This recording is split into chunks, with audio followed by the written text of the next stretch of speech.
Rando Pays vous propose cette semaine une randonnée incontournable dans l'Est, le Tour du Grand Étang.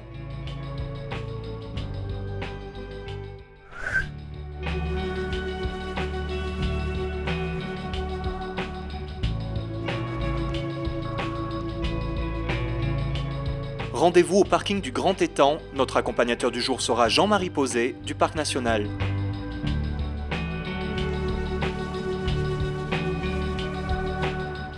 Depuis le parking, un sentier large et empierré sert de marge d'approche sur un premier petit kilomètre.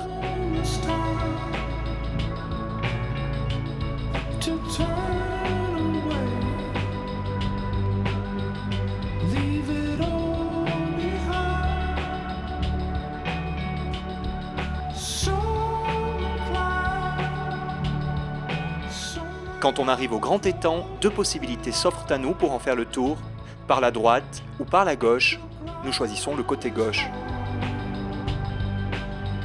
Les habitués du site sauront ce que ça signifie.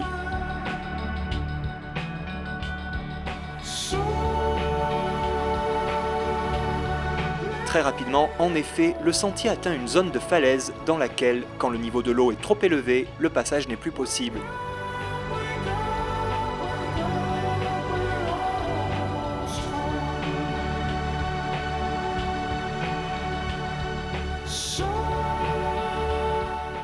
Un piège qu'il vaut mieux connaître pour éviter cette mésaventure en vérifiant le niveau d'eau au départ du sentier. Nous sommes donc obligés de rebrousser chemin.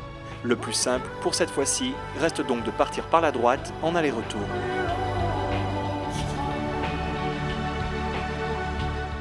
Le Grand Étang est une curiosité de notre île. Contrairement aux étangs du Gol ou de Saint-Paul, en embouchure de ravines et sur le littoral, il se situe en altitude à 500 mètres environ. Et les raisons de sa formation sont plutôt originales. Alors la petite histoire, c'est qu'en fait, il y a les rivières, donc les cascades du Bras d'Annette qui s'écoulaient, qui donnaient lieu à une rivière. Il y a plusieurs milliers d'années en arrière, il y a un petit volcan, donc des pitons qui se sont formés, qu'on peut voir juste en face de nous et qui a obstrué l'écoulement de cette rivière. La nature a ceinturé cet étang par un relief donc, qui s'est formé soit depuis l'héritage du Piton des Neiges, tous les remparts qu'on a autour de ce grand étang, c'est ce qu'on hérite des coulées de lave du Piton des Neiges, et puis de manière plus récente, ces petits pitons qui se sont créés et qui a fermé l'écoulement de la rivière pour constituer le grand étang. Ce matin, m'y réveille, au milieu de l'océan Indien, il y a encore mon laiteur. Le Grand Étang est une randonnée parmi les plus classiques, c'est peut-être pour cela que certains oiseaux, habitués au fréquent passage, sont peu farouches, comme ce chakouat ou oiseau la Vierge. Mon rogaille, la morue, chérie qu'elle, il n'a pas changé, il est toujours pareil pour raconter des histoires créoles. Quand on arrive au bout de l'étang, le sentier peut continuer à faire le tour de l'autre côté, mais nous savons déjà que cela n'est pas possible aujourd'hui. On peut surtout aussi remonter la rivière sur 500 mètres en direction des cascades et l'ambiance change radicalement. Lorsqu'on se rapproche des cascades du Bras d'Annette, donc de la paroi qui est tout au fond, on est proche de la ravine et de l'ensemble des cascades, donc ce qui crée une ambiance très humide. Et à proximité, on a des forêts qui sont dans un meilleur état. Donc cette humidité, les arbres sont recouverts de mousse, d'orchidées, de fougères, et c'est extrêmement agréable d'avoir cette fraîcheur et ce paysage qui change au fur et à mesure qu'on parcourt ce sentier.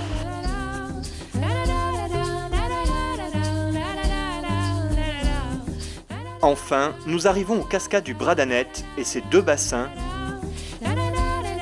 un lieu idéal et rafraîchissant pour terminer notre randonnée.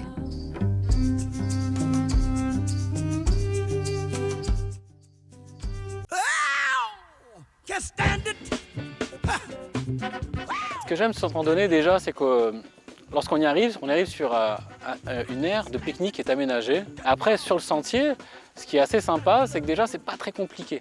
Il est un petit peu vallonné, mais donc c'est pour tout public. Avec des enfants, on peut très bien y accéder. Et il découvre vraiment un paysage qui est extraordinaire. Cette pièce d'eau au centre avec les remparts de chaque côté, donc ça nous fait des paysages qui sont remarquables.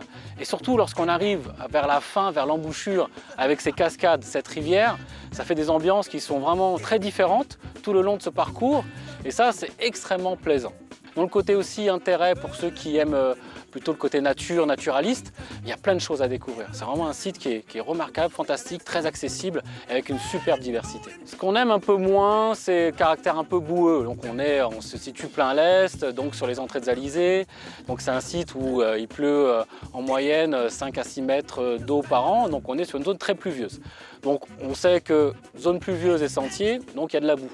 Donc il faut avoir conscience de ça lorsqu'on vient parcourir ce sentier, c'est qu'après des fortes pluies, donc il ne faut pas avoir peur de se salir un peu. Voilà, donc ça reste possible d'y accéder, mais avec un peu de boue, un peu de glissade de temps en temps, mais ça reste très facilement franchissable, tout ça.